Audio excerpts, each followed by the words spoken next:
Aintsika fa zanak'Andriamanitra isika. Ary raha zanaka dia mpandova, eny sady mpandovan'Andriamanitra no mpiray lova amin'ny Kristy koa, raha miara-miaritra aminy isika mba hiara-manamboninahitra aminy koa. Ny teny dia efa vakiana matetika ary na tsy nisy ary ny fandarana fotoana samy famarinana za mino hoe betsaka tsika nefa nandrea izany teny zany. Dia zao ny voalazany hoe tsy nandray ny fanaham-pandevozana, le fanaham-pandevozana eto fanahy efa kely, le fanahy ao anatin'ny olona.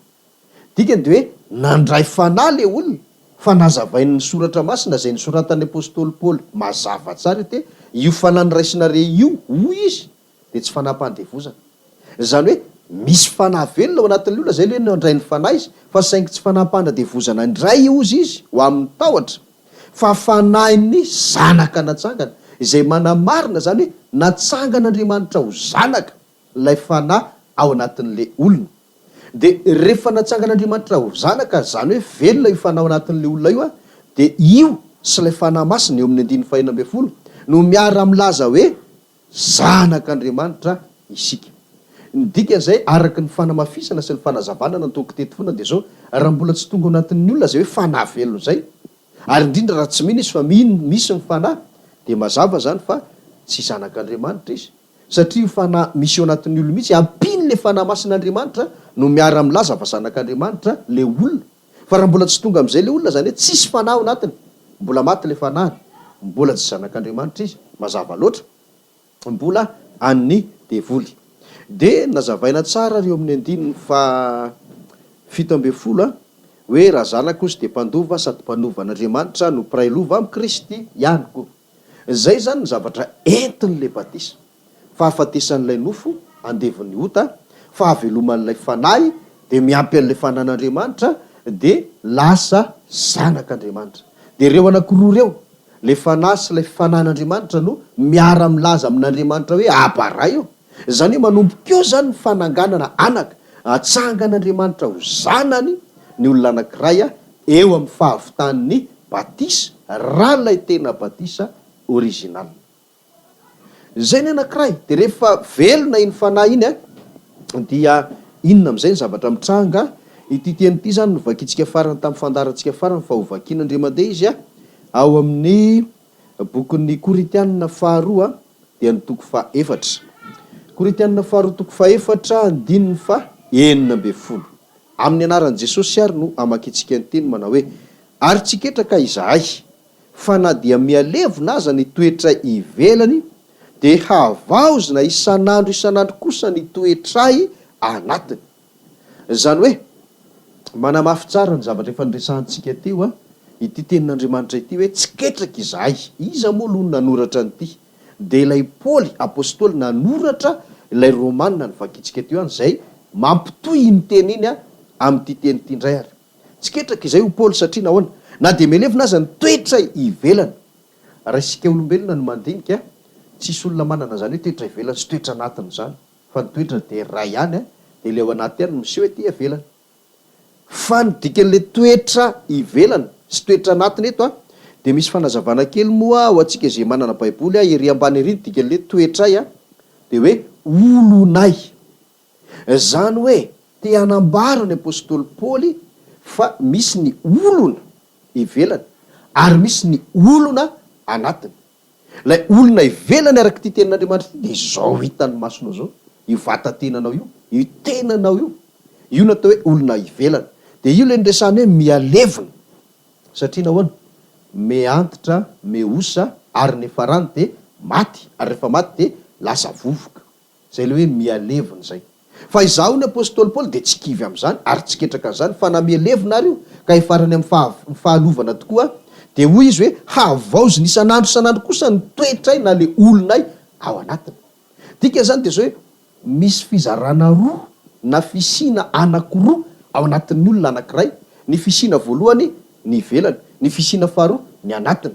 Ka rehefa tonga ny fahafatesan'ny olona dia mialevina sy mialola ivelany, fa le ao anatiny kosa havaoziny isan'andro, tsy tratra n'le hoe fahalevonana sy ilay hoe fahalovana. Tsy tratra. Fantaratra fa misy fisina roa ao anatin'ny olona ivelany, olona anatiny. de ila hoe toetra anatiny io la le olona anatiny io tsy inona io fa le fanahy miampy ny fanahy masina izay milaza hoe zanak'Andriamanitra. Ary zay no natonga amin'ny politika fitsiketraka hoe na ho faty ary ty ka ialevina iao aloha tsy mampanino izy fa le ato anaty kosa andoky toy izantsika eo amin'ny andininy fa 17 sy 20 amin'ny Koritianina io any andininy 17 sy 20 izao no voalazan'ny teniny hoe fa ny fahorianay maivana izay vetivety foana dia maika miasa fatratra indrindra ka mahatateraka voninahitra mavesatra maharitra mandrakariva ao anay fa raha tsy mijery ny hita izay fa ny tsy hita fa ny hita dia ho vetivety foana fa ny tsy hita no haharitra mandrakizay. Zay ny teny marina zay. Le ivelany zany le atao hoe hita zay mitondra fahoriana dia lazay Paoly hoe vetivety sy maivana zany. Ka zay hoe tsy mijery an'iny hita iny fa le tsy hita fa io hita io izy dia vetivety foana le ivelany io lay tenany olona fa le tsy hita no haritra mandrakizay lay fanahy ao anaty ho zanak'Andriamanitra.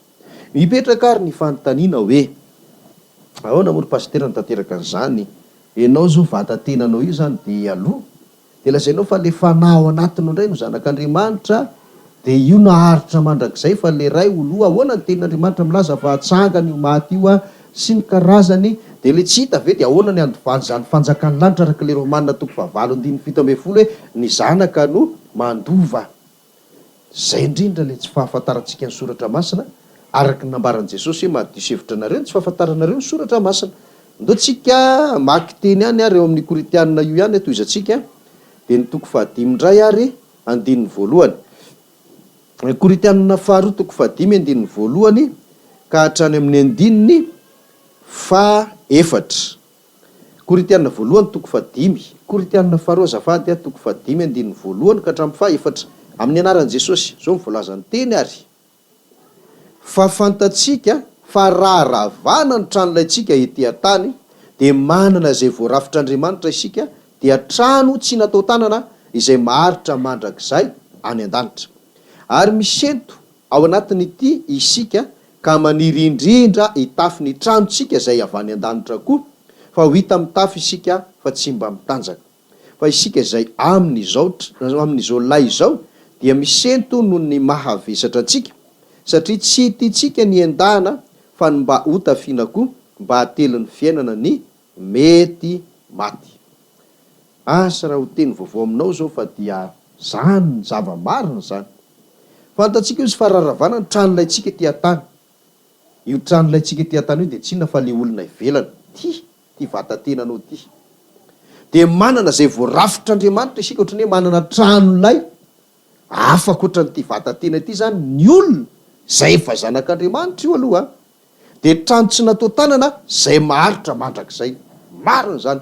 Tinga mandainga izay milaza fa maharitra mandrakizay vatan-tena io e. Io le nresahan'ny Paoly teo mialevina makany amin'ny fahafatesana ny hafarana tsy maharitra mandrakizay zany ary tsisy olombelona velona mandrakizay zany ny vatan-tenany. Fa zao misy vatana hafa tranolay hafa zay namboarin'Andriamanitra araka ny voalazan'ny tenin'Andriamanitra ato tsy nataon'olona izy fa voarafitr'Andriamanitra dia io no haharitra mandrakizay. Dia toy izany ny teny misento ato anatiny ity isika zany hoe misy vatana etỳ tany dia misy misento ao anatiny ao. Iza le misento ao anatiny? Le fanahy zay tsy mbola manana vatana fa miaina ao anatin'ity vatana mety maty sy mety loha ity. Zay mahatonga azy hoe misento ao anatin'ity isika ka maniry indrindra hitafy ny tranontsika. Zany hoe dika zay zany dia zao le misento ao anaty eo zany efa manana trano fa saingy tsy mbola ino ny tafiany fa mbola le trano zay mety maty sy mety loha. Dia ny tranon'io fanahy ao anaty io zay tiany ho tafiany fa mbola tsy tafiany dia io le hoe voarafitr'Andriamanitra tsy natao tanana maharitra mandrakizay. Dikany dia zao misy zany vatana hafa na tena hafa akoatra nyty tenantsika olombelona ity zay mety maty dia hitenana vatana hafa zay akoatra nyty tena io no tena na vatan'ilay fanahy ao anaty. Fa le fanahy ao anaty zany zay zanak'Andriamanitra dia mbola mialokaloka mbola ato anatin'ity vatana anankiray zay mety maty sy mety loha ity fa manana vaovao zany izy io zay anazy manokana fa tsy mbola raisiny ankehitriny fa any an-danitra namboarin'Andriamanitra. Zay le hoe trano lay maharitra mandrakizay. Zay ny dikany teny izay nazavaina teo io. De zao ary ny fotoana moa miazakazaka de miazakazaka fa zao azo novakiana zany toy amin'ny andininy hatrany amin'ny andininy fahaenina dia atakatra zavatra hafa ianao. Fa zay nomeko anao zay zany ny tena zava-misy fototry ny zavatra marina mazanak'Andriamanitra zanak'Andriamanitra zay tsy ndriky tsara hoe ty zany vatana hafa de io faty io melo io de mialokaloka ao anatin'io melo io le fanahy zay atao hoe zanak'Andriamanitra. Fa mampanantena ny ten'Andriamanitra hoe misy tena sy vatana vaovao zay anio fanahy ao anatinao io fa saingy tsy mbola tafiny am'izao fotoana izao. Fa namafisana ao amin'ny Koritianina io ihany fa ny Koritianina voalohany no anamarinatsika an'izay teny zay. Koritianina voalohany 5:10 de andininy 4:70 ihany. Koritianina voalohany 5:10 andininy 4:70 manamarina zay teny zay vakiko amin'ny anaran'i Jesosy Tompo ary manao hoe afafy tena araka ny fombanaina izy, atsangana ho tena araka ny fombam-panahy. Raha misy tena araka ny fombanaina dia misy araka ny fombam-panahy koa. Asa rera mba hoe efa fantatrao mare zao teny zao sa androany vao eninao na mety efa nandalo teo masonao fa tsy fantatrao fa de zao vao misokatra eo aminao. Afafy tena araka ny fombanaina izy ny olona rehetrarehetra zany le atao hoe izy zay nazavain'i Paoly eo ambony eo fa tsy vakitsika intsony. Ny atao hoe afafy tena araka ny fombanaina de zao ny famafazana ny tena araka ny fombanaina de ny firaisan'ny lasan'ny vavy mpivady de miteraka. Zay zany dikan'io. De manome tena iny de iny tena iny na le zanakaterandry zareo rehefa avy eo de iny zany le atao hoe tena araka ny fombanaina.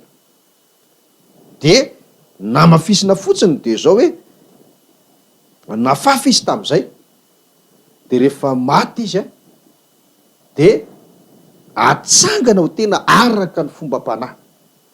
Dikany de zao tsy ty le avy amin'ny fikambanan'ny lasan'ny vavy ty tso zany lay atsangana rehefa tonga ny fitsanganany maty fa ilay vaovao izay nataon'Andriamanitra fa tsy nataon'ny olombelona.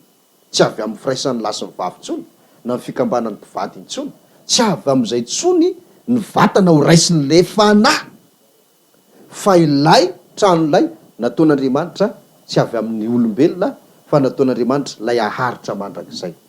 Zay ahafahako miteny ary fa rehefa tonga ny fitsanganany maty amin'ny andro farany de zao ny tadidio, zao ny tadidio. Raha misy maty mitsangana tsy le vatana zay an'le olona efa lasa vovoka iny tsony no amboarina indray de lasa olona vaovao de iso zay. Fa le vatana vaovao any an-danitra no hampidinina ho raisin'le fanahin'le olona rehefa mitsangana amin'ny maty ny olona anankiray. Mazava tsara ary fa ny olona maty am'izao fotoana zao de mazava araka nefa nentiko tety any zay sombo mpampianarana zay hoe le vatan'le olona de mijanona ao anaty fasana any ambanin'ny tany melo. Ny fanahiny raisan'le olona itsangana izy de any amin'ny paradisa miala sasatra, mitsahatra, miandro ny fananganana azy.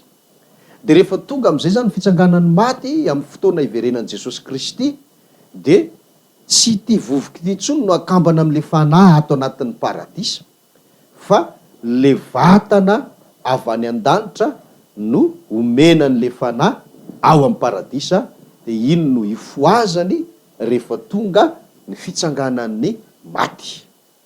De zay mahatonga azy manamafy tsara eto amin'ny andininy 470 eto zay araka ny fampianarantsika eto hoe raha misy tena araka ny fombanaina le nazavaiko teo de misy araka ny fombam-panahy zay anamarinana tsara fa hafa tokoa le amin'ny fombanaina de mbola hafa lay an'ny fombam-panahy fa tsy ny an'ny fombanaina iny ihany no raisin'le fanahy rehefa avy eo fa le vatana araka ny fombam-panahy. Samy hafa tanteraka zany reo de le ray mijanona anatin'ny vovoka fa le ray no raisina rehefa tonga ny fitsanganan'ny maty.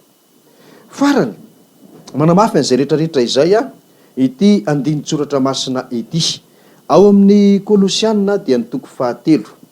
Kolosianina toko 7 dia vakitsika ny andininy 7 sy ny 4 amin'ny anaran'i Jesosy. Kolosiana 3:7-8 amin'ny anaran'i Jesosy Tompo manao hoe fa efa maty ianareo ary fiainanareo miara-miafina amin'ny Kristy ao amin'Andriamanitra. Raha iseho Kristy fiainantsika dia hiara-miseho aminy koa amin'ny voninahitra ianareo. Zay ny zavatra hitranga zay. Maty ianareo zay izy, inona moa le maty? Ingy hoa le hoe misy maty